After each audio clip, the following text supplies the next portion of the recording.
Hey guys, I'm your host Smitha and welcome to Journey Podcast, your weekly podcast on transformational journeys. Hope you guys enjoy.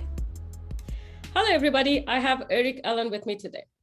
He is raised in a broken home, battled addictions, jailed at 18, bankrupt at 21, only to turn everything around. 16 plus years sober, beautiful wife, 2 kids, podcaster, speaker, and now helping up and upcoming MMA fighters and entrepreneurs get known and noticed online. Thank you for being here. Thank you so much for your time. I know that we have been going back and forth for a long time, and I'm really glad that I was able to get your time now. Oh, thank you so much for the invite. It's such an honor to be here. Really appreciate you having me on.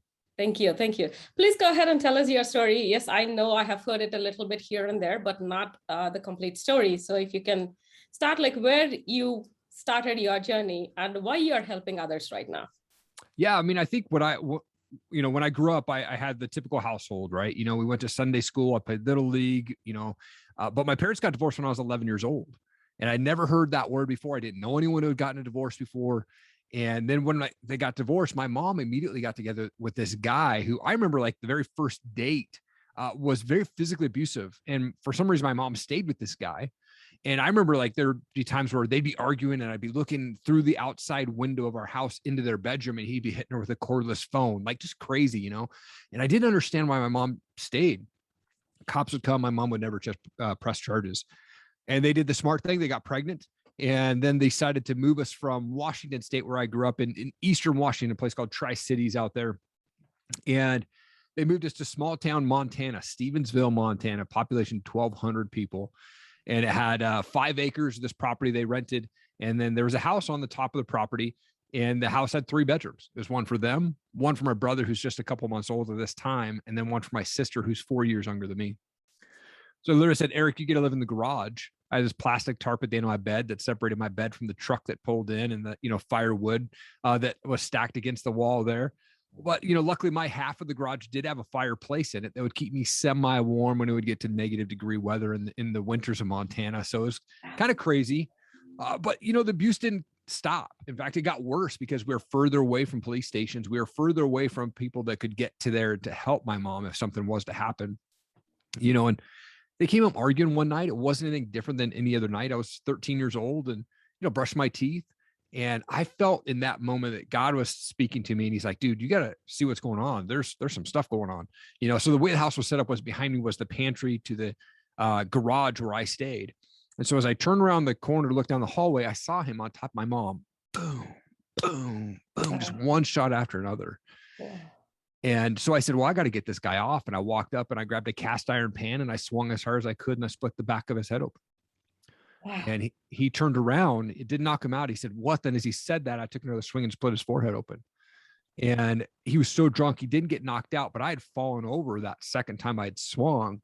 And I remember him standing up over me and he was bleeding down his face and he was starting to yell. My mom jumps up, lands like 6 punches in a row to the face and blood splats on the wall. Cops show up, take him to jail. My mom doesn't press charges. I had 3 months left in my freshman year of high school at that point, and I actually got kicked out of the house for that incident. So I had to go stay with my friend. His name is Forrest, and stayed on his hardwood floor. I slept on the hardwood floor at this guy's house for the last 3 months of my freshman year. And that incident really set me on this path of destruction for the next 10 years of my life. Usually, if you remember my story, even I have been physically abused a lot. Right. It's not something that every kid will jump on to help their parent, whoever that is, into that kind of a situation. What was your thought process, or why did you choose to do that? You know what? I've never been a fighter. Like I did a little bit of karate or boxing. I watched ninja movies as a kid and pay-per-view and stuff like that with Mike Tyson and things like that. But I've never been an aggressive person, but I felt in that moment that God was pushing me to that moment to make a stop. Who knows how far that would have gone had I not jumped in. And so I just felt in that moment, I had to do something, whether it was to distract him, to get my mom to escape or put an end to it completely, and it could have gotten much worse. Like I probably, had he not turned around or had he, he could have gotten killed by those hits, who knows? Yeah. Right. But I knew that I had to put a stop to it. And I just felt it in my heart that I gotta go do that, whatever it takes. Instead, you were kicked out of the house. So what does that give you there? Weren't you Yeah, scared that you're going to get into this kind of situations before you even acted? no, I didn't even think about the repercussions Okay. of, when I hit that. I just knew that if I didn't stop, it could end up worse. And I was tired of the verbal abuse that I was getting, and tired of seeing my mom get beat up at that point. And so, I'm sure that he had a big influence in my mom's decision to kick me out. And basically, I just stayed with my buddy for the next 3 months, and then moved back to live with my dad for my sophomore through senior year of high school. And it was at that point where, my dad rented a house for him and I, and he put $20 in the cup money for lunch. So I had $5 a day to spend on lunch. Most of the time that would go to packs of cigarettes or drugs or whatever I could get my hands on. But then I had Hunger Man meals in the freezer. I had cereal in the house with milk, and my dad would go and stay with his girlfriend. So I basically didn't have any accountability, didn't have adult supervision. My job was to only go to school. That was my only kind of requirement. I had to go to school and I had to pass. So, I got a public transportation bus pass, and I would take the school or go to school. But I was getting stoned before school. I was getting stoned after school. I was getting stoned at lunch. I wasn't paying attention to my grades. I barely graduated. I think I had a 2.4 or 2.8 GPA, something like that. But, throughout that time, I was smoking pot. I was taking acid. I was taking mushrooms. I was, going into dextromorphine cough syrup because it would make you hallucinate. I was smoking hash and opium. And then my senior year of high school, I went on a camping trip with some buddies, and the cops came and raided our campsite. And I owned a bong at the time, which is illegal in the state of Washington at that time, but of course it's not now. But in 1998 it was. And so I got arrested. I actually had to go to jail for 24 hours, black and white chain gang outfit on. I weighed 145 pounds. And literally my dad didn't know for like 10 years because I wrote a note, "Hey, I'm going to stay at Danny's house. I'll see you later." Because I knew that he would not call. And so I left school, went and checked myself into jail, and got out on Saturday. Wow, that's quite a story. Pretty crazy, yeah. Have you ever got a chance to talk to your mom about that night? Many times. And my mom and I are not close. She's definitely one of those people that, she continues to get with and stay with people that are abusers and a negative, and she talks about people in a negative way. And so I just had to step away from that. And so I moved to another state to get away from my family, Okay. Yeah. Are you close to your father now? We text a couple of times a month, but really not. I mean, he's a good dude. He's had his struggles over the years, and, he's gone back and forth between being an addict and not being an addict and things like that. But I mean, I think overall he's got a good heart. He just, I have to choose to put my family first. And I don't know if he's going to be sober or not when I see him sometimes. So I have to, I had to take that step away. And so I don't really see him that much.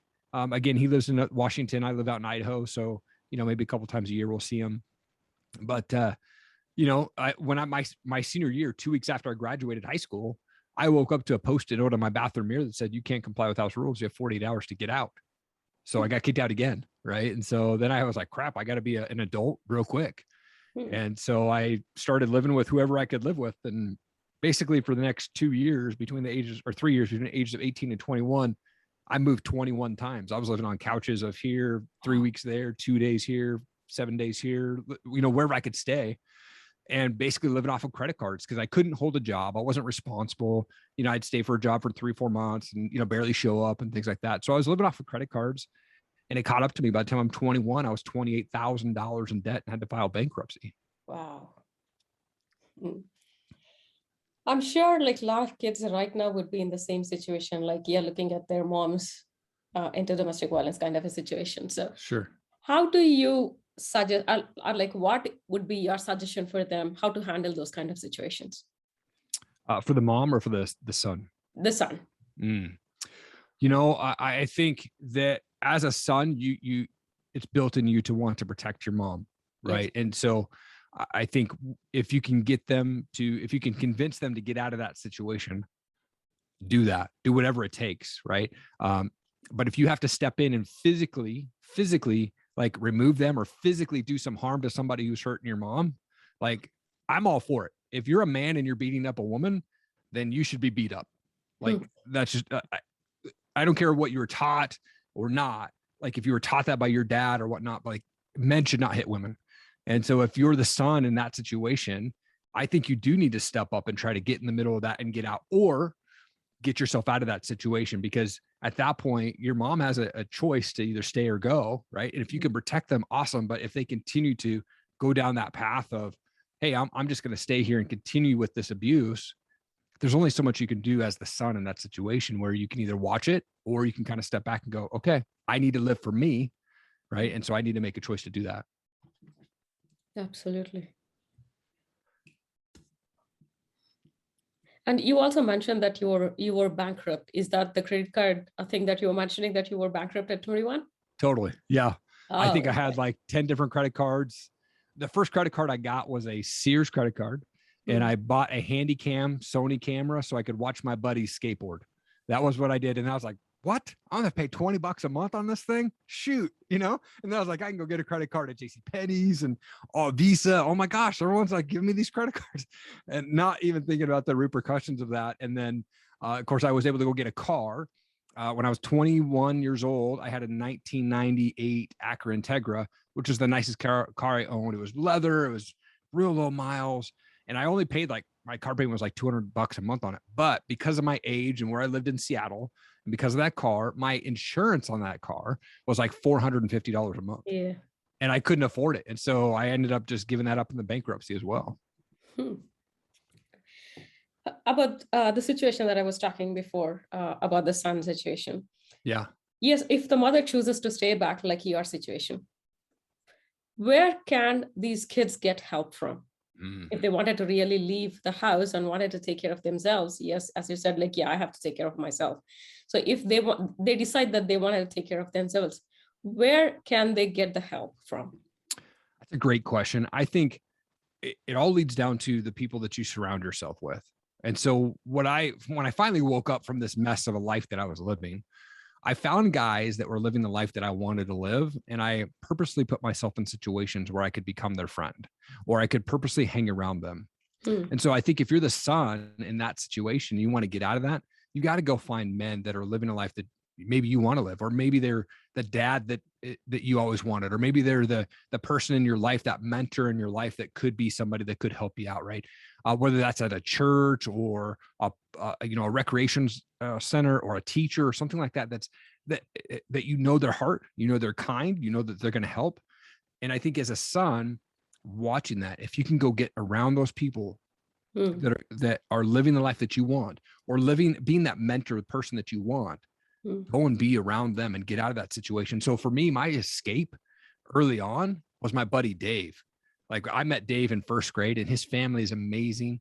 And, he lived up the street from me. So anytime that, and he saw my family before the divorce, he saw me after the divorce, and I've known him still to this day, 37 years later, he's my best friend. But his family, I would escape my house whenever the abuse was happening, or whenever there was craziness going on early on. Not with my dad. My dad was not physically, but with, my mom's boyfriend, the one who beat her up. I would escape the house and go and be at his house. I had spent so much time at his family's house, and still to this day, I consider his mom and dad my mom and dad. So go find people, go find friends, parents that will just love on you where you're at and not be judgmental and things like that. And so I think as a son, you've got to kind of escape that mentally. If the mom is in a situation where she doesn't want to get out of that, she's not going to listen to you. You have to do you. At some point, you got to go, okay, she's got to make a decision for her own. I need a better life. So I'm going to go find people who could mentor me, who can be around me, that can give me positive vibes and energy versus just putting me down all the time. You were married for 16 plus years, and the married couple usually get into some kind of fights, or Sure, talking over each other and everything. How do you handle that kind of a situation? Coming from this background, it's not that you have to follow the pattern, but most of the people does follow the pattern. Totally. Yeah. When you said if you are raising a hand on a woman, you're not a man at all. So how do you handle that kind of a situation? Yeah. Here's the thing is, my wife and I, we married real quick. She came into my Starbucks one day, asked me to go to a church event. I said, hey, absolutely. I was alone and depressed, and I went. And a month later, I woke up in my buddy's basement, surrounded by, a bunch of guys we had just been out partying with. And I gave my life to Christ on Easter morning in my buddy's basement. No one knew I was there. No one there knew Christ, but I felt God saying, man, you got to make some changes. You're going to end your life quick. So I gave my life to Christ on Easter morning, 2004. And a month later, my wife, we were dating, and now we've been married for 17 years in 2022. We both came into the marriage We went through premarital counseling first, but we both came into the marriage coming from broken homes. She came from a broken side. I came from a broken home. So we knew exactly what we didn't want in a marriage, but we also brought in junk that we had to work through. Yes. You know, I went through marriage counseling, I went through counseling after I was married, because I wanted to know, why was I being defensive? Why was I being angry? Why was I, upset about things? Or why wasn't I being the best husband that I could? And so I wanted to seek out help, and I've never really talked to anybody about my situation, never talked to anybody about what had happened before. And so that was a big relief for me. At first I was like, oh, who needs counseling? Right. But I went there and it helped so much. And so my wife and I, we just spent the first 5 years just getting to know each other. We didn't have kids. We traveled, we went camping, we went down to Mexico twice, and we built homes for people. We just wanted to give back as much as we could. And we got to know each other. Awesome. And then when we had kids, we decided that, you know what, when we said I do, we mean it. Obviously the percentages are skyrocketing. Like if you come from a divorced family, you're likely to get divorced. And if you have both male, wife and husband both come from a divorced family, it's the percentage is even higher that you're going to get divorced. So we, between my wife and I, our parents have been married like 4 or 5 times, so we came into this knowing exactly what we didn't want to do, but we also said, when we say I do, we meant it.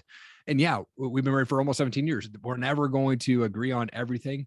There's been arguments, there's been fights, right? Like not physically, because I would never do that. Yeah. But our kids, they see us argue, they see us disagree on things, but they also see us make up.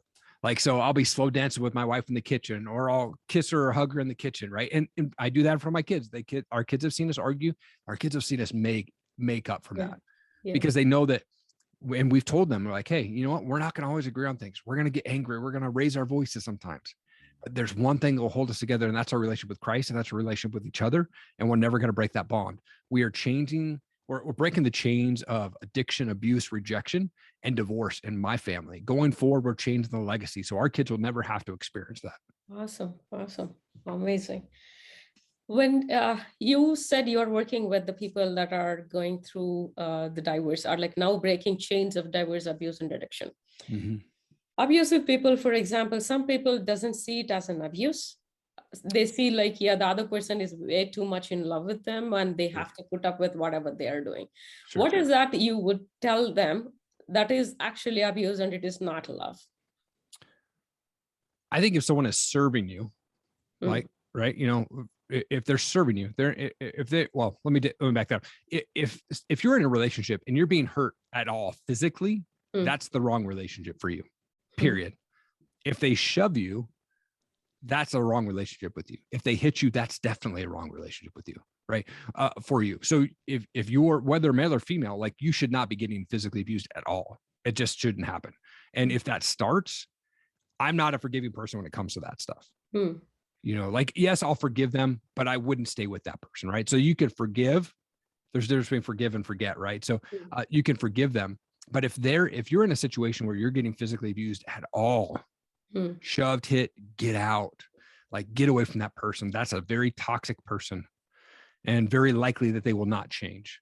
The percentage is probably very high that they would not change. Yes. And I think if you go into the marriage and you both want to serve the other person, like, how to make that person happy, put them, for me, it's my relationship with Christ and then my relationship with my wife. So whether you're a believer in Christ or whatever religion, or doesn't matter, but if you serve your wife or your spouse, and make sure that they're having an awesome day, serve them, do things for them. Don't be selfish, like, give back, give as much as you can in that relationship. Then I think that's what makes that marriage strong. For me, this year I started this cool thing, and it's been fun to do. I write my wife a Post-it note every single day. Now, I've missed a couple of days and I've made up for it. I'll write it next one. But 2021, I set a goal. I wanted to write my wife a Post-it note every single day. I put it on the mirror. I try to come up with, different things and different notes, and thank you for this, or you're awesome, man, I'm the luckiest guy alive. And I slap it on the mirror. First thing she says when she turns on the light in the bathroom is a note for me saying, hey, I love you. So I just think you have to think of ways that you can make your spouse feel special. Absolutely. And when you talk about physical abuse, is that only physical abuse that you think as an abuse, or even mental, verbal, and sometimes it even be financial abuse? Totally. All of the above. Yeah. So, if someone is taking advantage of you in any way, or hurting you verbally, Like Yeah. you need to get out. Like there's just not stuff that you should deal with or handle, or not handle. I guess there's not stuff that you should put up with. You Mm. know, if someone's degrading you and always blaming you for things that you know you're not doing, or coming in and they're just a jerk, right? Mm. Like, and now I think there's stuff that can be helped. Like if that's just the situation where it's just a verbal abuse, yeah, that sucks. And do you want to try to go to marriage counseling with that person? Maybe, like maybe you do want to try to Mm. save the marriage and try to get everybody on the same page, right? Mm. But everybody has to be in the same agreement, right? Like Yeah. if one doesn't want to go, well, that's your sign. Like leave that relationship.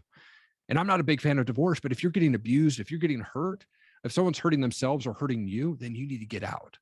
And, I just think that, like you said, financial abuse, if someone's using you for your money, verbal abuse, whatever it is, using you to get a green card, whatever, like you need to get out of that situation. Yep. And now you are helping other people. Like, how do you help other people? What is your work with other people when they are in these kind of situations? I just want to encourage people, I think if people are in those situations, I want to be able to help them to realize that our past and other Mhm. people's opinions do not define our future. Yes. And we can make a change at any point in our life where instantly we can decide to quit drugs. Instantly we can end a relationship. Instantly we can make a change to move to another state. You just have to take action. Like if you think in deep down in your heart, you're like, man, this is not right. Something's not right about this relationship. Something is not right about this situation. You know that you feel it in your gut. Listen to that and move on it and take action on it and decide to make a change. I think too many people get in the situation where they get stuck, or they feel like they're stuck, right? They're like, man, I can't leave this relationship because I don't have a job, or I'm not going to be able to get a job and provide for myself, or, I have too much invested in this marriage or too much invested in this relationship, right? So what I love to help people is realize that, you know what, if you decide to make, a change, you have to go and do it. It sounds simple, and it is, but mentally you've got to get over that roadblock and go, man, I know that I'm ready for change, and I've got to do whatever it takes to make that. So you have to go surround yourself with people that are living that life that you want to live, and just being in their presence is going to lift you up. It's going to motivate you to be a better person. And there's so many resources online, in person. Go find those resources that will help you. And I think that will help your life be better. It'll help other people be, better around you. Absolutely. And when you are going through these addictions and you wanted to come out of it, you battled those addictions. How Yeah. did you manage those things? Not everybody would be able to come out of that. Yet their determination might be high that they wanted to come out, but it's not easy. It can be. It can be easy if you decide to do it and then take action. So a lot of people, it's a mental strength, right? If they're addicted to meth, what are the chances that they could quit tomorrow if they wanted to? They could if they really wanted to. But it's a mental strength thing, right? So for me, I did a lot of heavy drugs. I was an alcoholic. I was doing a lot of drugs, but I woke up one morning and decided I didn't want to do anymore. And for It me, affects physically as well, is what I heard. So how is that easy if it is affecting physically? I mean, I have seen people, they get up, they'll be shaking so much, they can't stand properly, they'll be sweating way too much, they totally. can't do anything, they can't concentrate, focus. So how did you deal with that? I relied on the strength from God. For me, I told God, like, hey, man, I'm giving my life to you. Take it all. I put it at your feet. I put my addictions at your feet. I put my finances at your feet. I put my marriage at your feet, my future marriage, because that's when I was like, whatever it is that I'm battling with, God, I put this at your feet. I want you to take care of it. And I never once decided or felt like after that day that I needed to go smoke a cigarette, that I needed to go do drugs. I instantly felt it, like never wanted to go back, and I never have. So there are things that you can do mentally to Hmm. go, if you're strong enough mentally that you can instantly quit.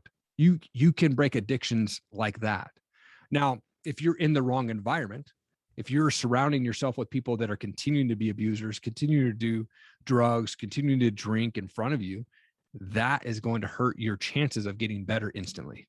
Right. So if you want to get out of that situation, if you want to stop doing drugs, you've got to change the environment. You've got to go find people that are living the life that you want. You got to go find people that are sober. Go find them and surround yourself with them and be in their presence. And don't be the weird guy, right? But actually show up and try to be their friend and open up the doors to people coming into your life that are living a better life, than you had before. And I think if you can surround yourself with the right people, you can get motivated, and mentally you'll grow in your strength to be able to stop addictions instantly. You mentioned that you help MMA fighters and entrepreneurs. What is that to do with the line of divorce, abuse, and everything? Yeah, it's so funny. So I love talking with people. I love networking with people, and I'm fascinated with people's stories. And so I've been a fan of MMA fighters. I love the respect that they have for each other. 99% of the fights at MMA, it's all about respect. It's nothing personal, right? And so I've always been a fan. I started Top Rate MMA as an apparel company in 2012. My wife came up with the name, and we made a lot of business mistakes. We bought a bunch of inventory, didn't sell. We donated a bunch. And then in 2015, I got bored with it and literally put it up for sale. And, one guy called me, offered me a couple grand, and it was in that call I decided that I wasn't ready to quit. So I started the Top Rated MMA podcast out of a walk-in closet of my house. I had no idea what I was doing. I just wanted to ask fighters, like, why do you want to get in a cage and get punched in the face? Like, what does that drive, And so over the years, humbly, we're considered the number one MMA podcast out here in the Northwest. And so I talk with up and coming MMA fighters and early pro fighters, and I love to hear their story and kind of find out, like, what are they doing? What got them into MMA and things like that. And then in 2018, I came across a guy that changed my life. I found a guy online named Ed Milet, and that guy, I was just hooked. I was like, oh my gosh. I started watching all his videos. He was speaking directly to me. He was speaking business and entrepreneur, how to live your life and morning routines and things like that. And then I got his book. And I was like hooked. I was like, dude, this guy's awesome. I want to listen to all his content. Well, then in 2019, I started my second podcast because of Ed, because he was talking to so many cool people. I'm like, dude, I want to start a podcast. I want to talk with entrepreneurs. And almost the same thing. I want to ask them why they want to get punched in the face. Hopefully not physically, but verbally.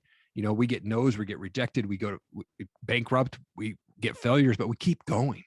What is that keeps us going? And so I wanted to ask entrepreneurs that. So I started the Eric Allen Show. It actually used to be called the Bearded Biz Show. I just have a little bit of a beard. And so my wife, they'll be in the smart and go one day, hey, are you sure you want to keep it the name The Bearded Biz? People think they're getting on a beard show. And I'm like, oh, that's a good point. So we changed the name to the Eric Allen Show. But I actually won a phone call with Ed Milet in 2019 off his Instagram. He issued a challenge. We had to submit a 1-minute video via stories of, why we're passionate about being successful. What are we fighting for? And I submitted that to him and I won. And I got to have it's supposed to be 20 minutes. We ended up talking for 30 minutes, just him and I on Zoom. And I was able to record part of that and release that as episode 12 of my podcast. And now I've done about 130 on that show. But combined between my two shows, I've released almost 400 episodes. And so that's what they're talking. That's what they're about. They each come out weekly. So it's a lot of work on my end, but I do everything myself. I do editing and all that. And I work a full-time job. Now I have to ask you, what is the drive for you to have that success? Yeah. So for me, it's freedom. I want the freedom to at some point walk away from my full-time job. And I don't want to have to ask for permission to go to my kid's sports game or ask for permission to go have lunch with my wife in the middle of the day. Right. Part of my routine is I have a vision wall in my office. So I wake up at 4 a.m., 6 days a week. And I come upstairs and I look at my vision wall. I look at the picture of the property that I'll have. I look at a big fat dollar bill. And I know money's not everything, but it helps you advance. Right. And so, my goal is to be a millionaire. So I look at that and I say, I am statements. I am a millionaire. I'm the proud owner of 20 acres and my dream house sits in the middle of those 20 acres. I look at pictures of my family and I speak to my family every morning. I look at quotes that motivate me from my, guys that I follow, Tony Robbins, Ed Milet, Zig Ziglar, stuff like that. And I've got one of the funny things that's on there and people laugh every time they come up here, but it's a cartoon drawing. That says, if I can't pee off my front porch, my neighbors are too close. And that thing, because I want the property, right? And so people are like, why do you have that? I'm like, because I want enough property that I can do that at some point. Just say, you know what? I have the property. Do that. Yeah. And it's not to brag like I have property. I actually want that property because I want my family and future generations of my family to be able to escape from the city.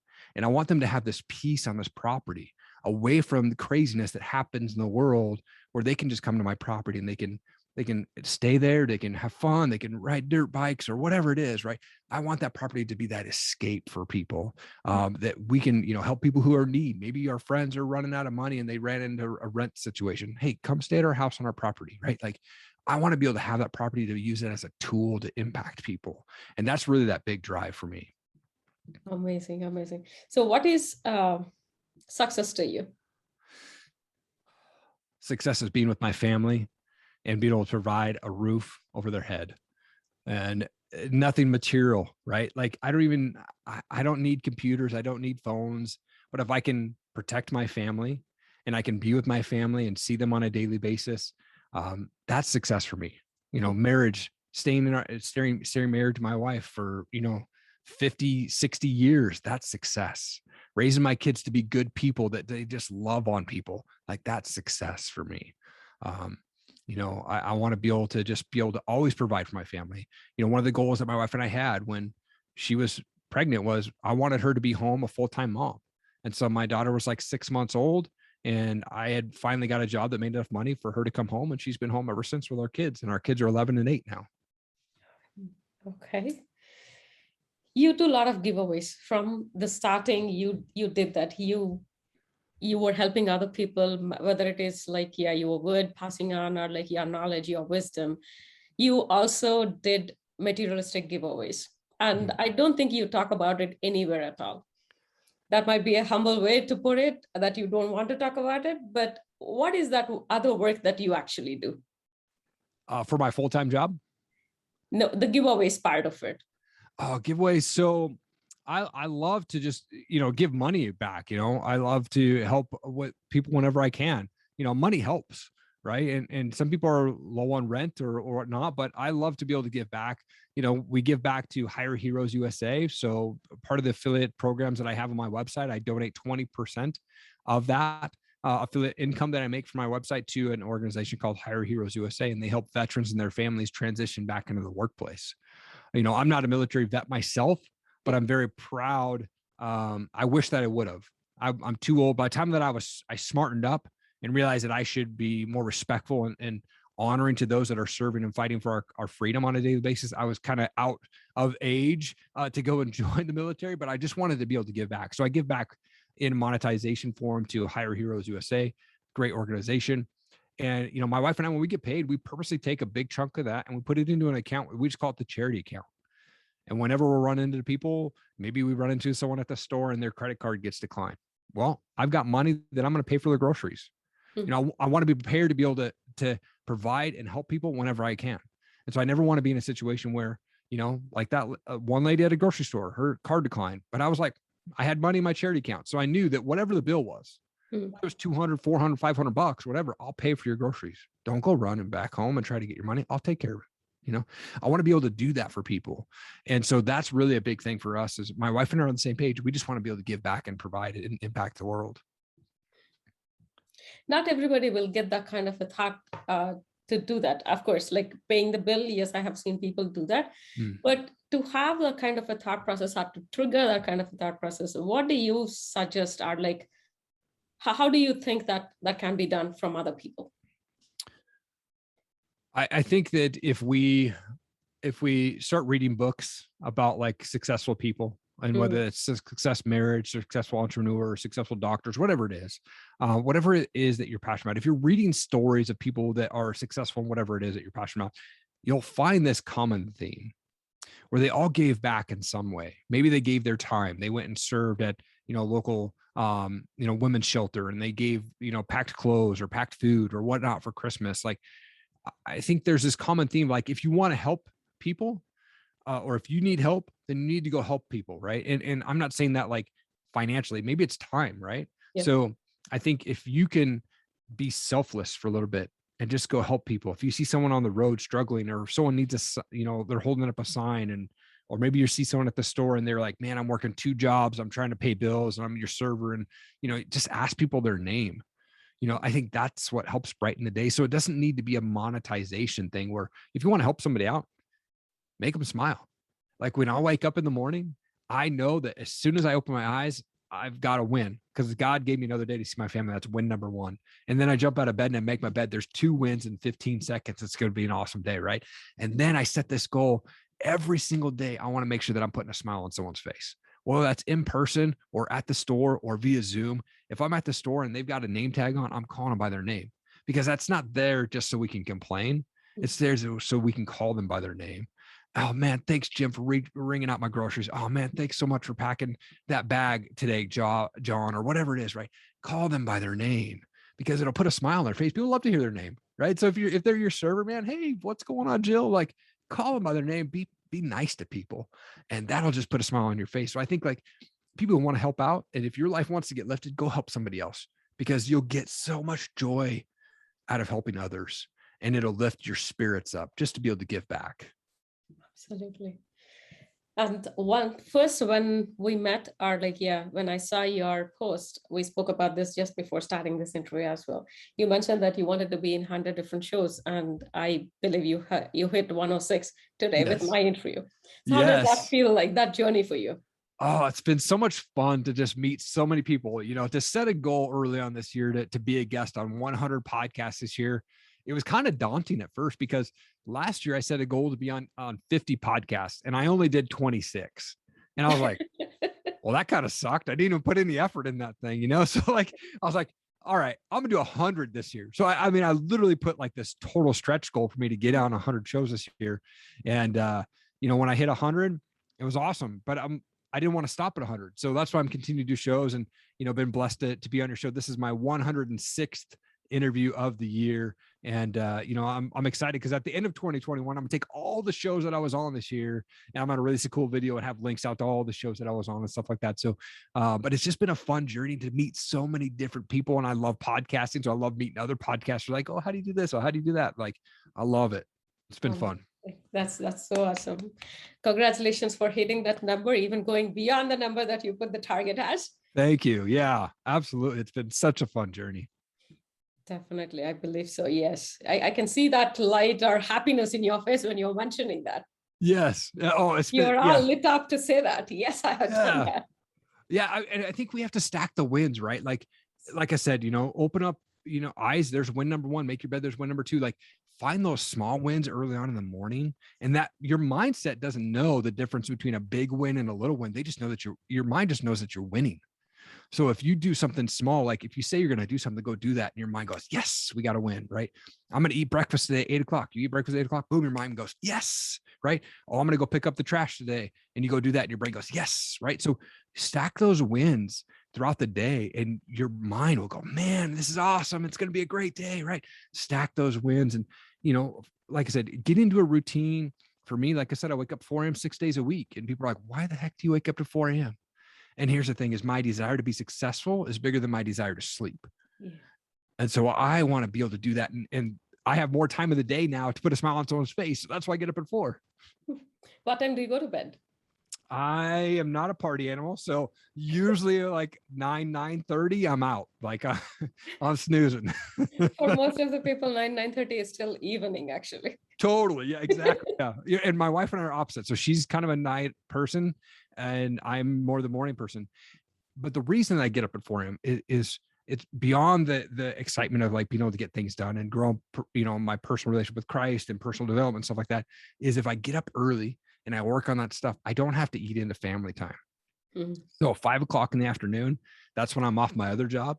And then I shut everything down. I really try to be present with my family. So at 5:00, it's very important to me that I go down and be with my family. My office is upstairs and I try to just shut everything off.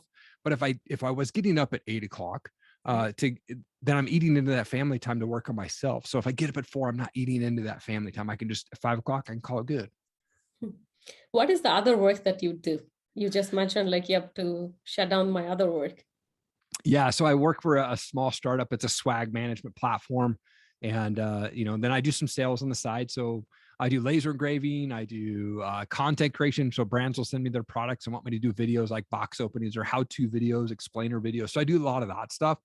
And also, I do some work with some other companies like Lightspeed VT. I try to help them out and, refer folks to those guys as well. It's a great company that Brad Lee owns. And so I love just being involved with people, but yeah, my main job that pays the bills currently, it's a small startup that they know I do podcasting. They know that I'm on podcast tour and stuff like that. So it's a great company to work for. I don't have anything wrong, bad to say about them, but my end goal is to really just be a full-time entrepreneur and be able to do this on my own. All the best for that. And yes, you are going to reach there. Is there any closing note that you want to tell to the audience? Oh man, I would just say this, like for anybody out there, if you're struggling or if you're wanting to be a better person, there's two rules that I have that I always love to say. One, turn off the news. Don't listen to the news. I turned off the news 4 or 5 years ago. It was the best decision I ever made, right? Turn off the news. Your life will be way better. And then also, it's not my job to judge anybody. So I think if we just stopped in the world, like quit judging people for whatever it is. So I don't care who they voted for, if they're a masker or not, vaccination person or not, sexual preference, it doesn't matter to me. My job is just to love you where you're at. And so if people just love people where they're at, man, the world will be a way better place. And what is the second one? Yeah. You said two things. One is switch off the news. What is the second one? Oh, the second one is just love people where they're at. Like, yeah, yep. So turn off the news and just love people with that. Quit judging people. It's not my job to judge people. So I would say, if you're out there, just if you stop judging people try it for one day, right? Yeah. Just love people where they're at. Say hi to everybody you can, right? And just love people where they're at. And if we can, like, social media is so filled with people like starting arguments and, oh man, I can do this and do that, right? Or I'm voting for this and I'm doing this, right? And people get all fired up. But I think if we just quit judging people and we just loved on people, man, the world would be so much better. So turn off the news and just love people where they're at. Now that you said about the judgment, I have one question. I know I'm extending than the last question. So no, you're all good. So whenever people look at the other people, that is very common to judge. And sometimes you don't even know that you are judging and it might hurt the other person. Even you might think it is just a comment or like a funny thing to say it. For example, let's say a dark-skinned person or like a fat person, you just say like, hey, fatty, come here. Yeah. The reason I wanted to pick those two examples is like, I've been bullied like that throughout my life. People say like, yeah, you're a fat, you are like, yeah, you're dark skinned. To my culture, to my Indian community, I'm dark skinned for them. So for the other person, it's just a comment or it's just fun. It's not like really they don't think that it is hurting or not. But for years, I carried that a lot. It hurts a lot. So how do you say that people should take those judgments?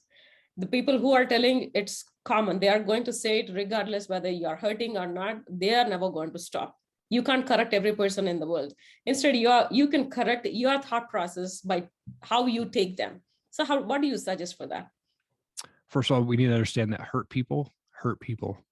Yes. So if they're being a bully to you, they're hurting inside from something. Or if they're, physically hurting you, they're probably, it was given to them, right? Like that's all they know, and not making an excuse at all.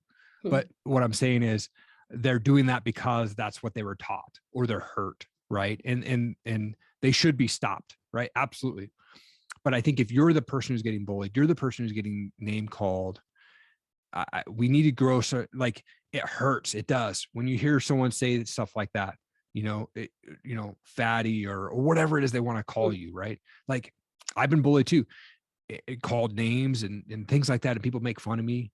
But here's the thing is, once you realize that their opinion means nothing to you, right?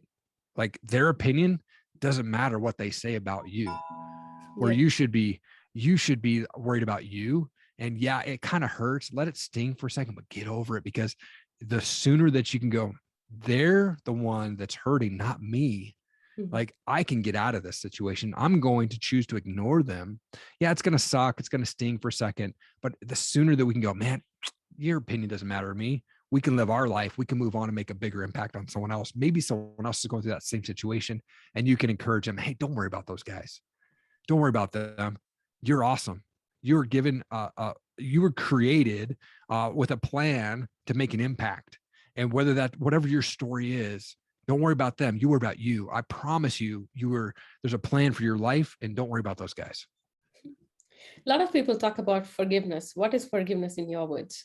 Oh, it's, the hardest person to forgive in the world is yourself, in my opinion. And I think once you can realize that you forgive yourself, there's a huge weight off your shoulders, right? Because I think we just eat all this stuff up in our life. We start to build up like, man, I shouldn't have done that. Or man, I got all this regret and shame and embarrassment, right? But once we forgive ourselves, it's a huge weight. Now, I've forgiven people I forgive everybody. Like, it's not my job to judge, like I said. So if someone, like my mom or mom's boyfriend, like I had to beat him up, I forgive him for putting us through that situation. But there's a difference between forgive and forget. Yes. So you can forgive in your heart, right? Forgive somebody for that in your heart, but that doesn't mean that you need to go back to that situation. Yeah. Don't forget about those people in regards to like what they did to you, but don't let it burden you down so much. Like, I think if you can say out loud, man, I forgive them. Or if you're in a situation where you're around them and you say, you know what, I forgive you, but I know what you did. I'm not going to forget it. And I can't put myself in a situation around you anymore, but I do forgive you, just so you know, because that's more of a bigger blow to them than it is to you.